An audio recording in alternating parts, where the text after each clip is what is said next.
চুলের যত্নে তো অনেক রকম শ্যাম্পু ব্যবহার করেছো, তাহলে বলবো আজকের এই রেমেডিটা একবার ট্রাই করে দেখো। 1 চামচ চিনির সঙ্গে শ্যাম্পু মিশিয়ে যদি এইভাবে মাখতে পারো তাহলে কিন্তু চুল হবে ঘন ও মজবুত। চুলের অনেক সমস্যা কিন্তু খুব সহজে দূর হয়ে যাবে এই টোটকার গুণে। হ্যাঁ বন্ধুরা, তোমরা ঠিকই শুনেছো। আর তার জন্য শ্যাম্পু করার আগে শ্যাম্পুর সঙ্গে কয়েকটা জিনিস মিশিয়ে তোমাদেরকে মাখতে হবে। আজকাল প্রায় সকলেই, ছেলে মেয়ে উভয়ে কিন্তু চুল নিয়ে খুব চিন্তিত। চুল পড়ে মাথার সামনের অংশ ফাঁকা হয়ে যাচ্ছে, নতুন চুল গজাচ্ছে না, খুশকির সমস্যা। তাহলে বলবো আজকের এই রেমেডিটা একবার ট্রাই করে দেখো। চুলের যত্নে আমি শ্যাম্পুর সঙ্গে কী মিশিয়ে ব্যবহার করি সেটা আজকে তোমাদের সঙ্গে শেয়ার করব। তো চলো বন্ধুরা, আর বেশি না কথা বলে ঝটপট করে রেমেডিটা দেখে নেবে চলো। আর ভিডিওটি ভালো লাগলে অবশ্যই একটা লাইক করে রেখো। আর যারা আমার চ্যানেলে নতুন রয়েছে তারা আমার চ্যানেলে অবশ্যই সাবস্ক্রাইব করে পাশে থেকো। তো চলো বন্ধুরা, দেখে নেবে চলো চুলের যত্নে শ্যাম্পুর সঙ্গে আমি কোন কোন জিনিসগুলো মিশিয়ে ব্যবহার করছি। প্রথমে নেব 1 চামচ চিনি। অনেক সময় শ্যাম্পু করার পরও আমাদের চুলে কোনো উজ্জ্বলতা আসে না।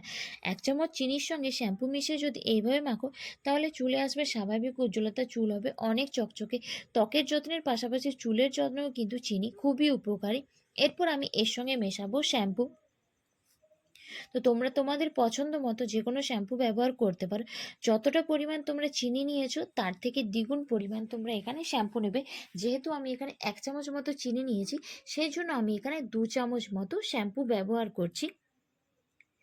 এই চিনির সঙ্গে শ্যাম্পু মিশিয়ে যদি তোমরা ব্যবহার করতে পারো তাহলে আমাদের চুলের মধ্যে থাকা খুশকির সমস্যা কিন্তু খুব সহজে দূর হয়ে যাবে।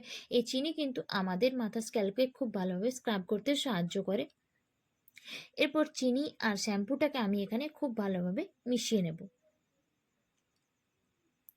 যাতে চিনির দানাটা একটু ছোট ছোট হয়ে যায়। শ্যাম্পু করার আগে শ্যাম্পুর সঙ্গে তোমরা চিনিটাকে ব্যবহার করে দেখো, দেখবে চুলের অনেক সমস্যা কিন্তু খুব সহজে দূর হয়ে যাবে। এরপর আমি এর সঙ্গে মেশাচ্ছি অ্যালোভেরা জেল। আমি এখানে গাছের টাটকা অ্যালোভেরা জেল ব্যবহার করছি। তোমরা চাইলে বাজারজাত কোনো ভালো ব্র্যান্ডের অ্যালোভেরা জেলও কিন্তু ব্যবহার করতে পারো।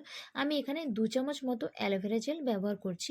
যাদের চুল প্রচণ্ড পরিমাণে ড্রাই, রুক্ষ, তারা কিন্তু চুলের যত্নে অ্যালোভেরা জেল ব্যবহার করতে পারো, তাহলে দেখবে চুল কিন্তু অনেক সফট থাকবে। এরপর আমি এর সঙ্গে মেশাচ্ছি চাল ধোয়া জল। চাল ধোয়া জল চুলের জন্য খুবই উপকারী।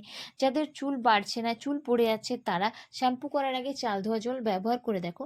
আমি এখানে 2 চামচ মতো চাল ধোয়া জল নিয়েছি। এরপর আমি এই সবকটা মিশ্রণকে খুব ভালোভাবে মিশিয়ে নেব। শ্যাম্পু করার আগে তোমরা যে নর্মাল শ্যাম্পু ব্যবহার করো তার সঙ্গে এই কয়েকটা জিনিস মিশিয়ে একবার এই রেমেডিটা ট্রাই করে দেখো। দেখবে চুলের অনেক সমস্যা কিন্তু খুব সহজে দূর হয়ে যাবে। খুশকির সমস্যা দূর হয়ে যাবে। যাদের চুল উঠে যাচ্ছে, চুল কিছুতেই বেরোচ্ছে না, তাদের কিন্তু মাথার মধ্যে নতুন চুল হবে। চুলের মধ্যে একটা ন্যাচারালি গ্লো থাকবে। চুল কিন্তু তার চুলের যে স্বাভাবিক উজ্জ্বলতা সেটা কিন্তু তোমরা ফিরে পাবে।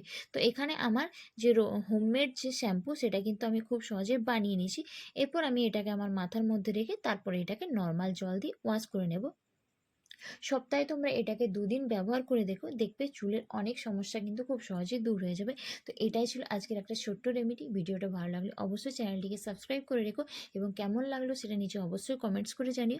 আর এই রেমেডিটা কিন্তু তোমরা অবশ্যই ট্রাই করো এবং রেজাল্টটা কেমন পেলে সেটা অবশ্যই জানিও। তো চলো বন্ধুরা, আজকের মতো টাটা।